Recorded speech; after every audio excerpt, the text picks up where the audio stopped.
નમસ્કાર, આપ જોઈ રહ્યા છો લખત ન્યૂઝ અપડેટ ચેનલ। તમામ સમાચાર અને અપડેટ મેળવવા માટે ચેનલને સબસ્ક્રાઇબ કરો અને બેલ આઇકન પર ક્લિક કરો જેથી તમામ સમાચાર અને અપડેટ તમને મળી રહે। જૂનાગઢ જિલ્લાના માંગરોળ શહેરમાં ટિકિટ મામલે ભાજપમાં ગાબડા પડતા ભારે ભડકો।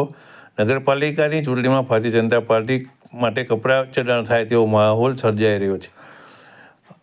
માંગરોળના અમારા સંવાદદાતા કરુણાબેન વ્યાસ દ્વારા જણાવ્યા મુજબ નગરપાલિકાની ચૂંટણીમાં ટિકિટ મામલે ભાજપના કાર્યકરોની નારાજગી સામે આવી હતી।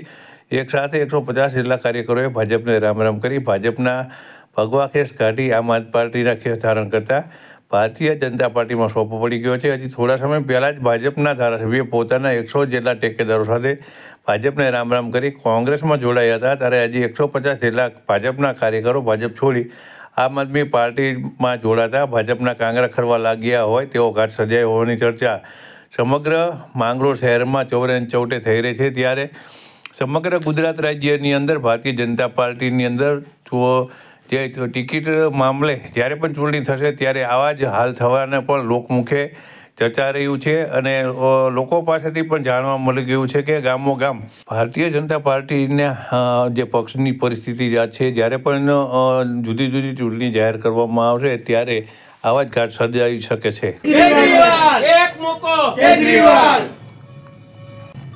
નમસ્કાર, હું પિયુષ પરમાર, આમ આદમી પાર્ટી માંગરોળ વિધાનસભા પ્રભારી।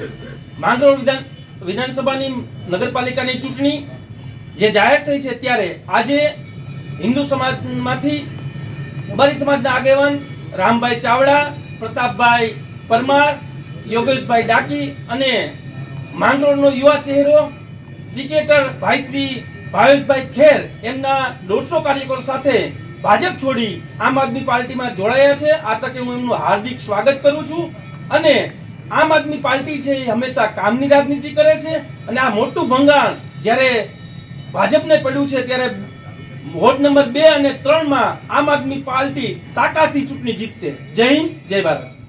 ઓકે।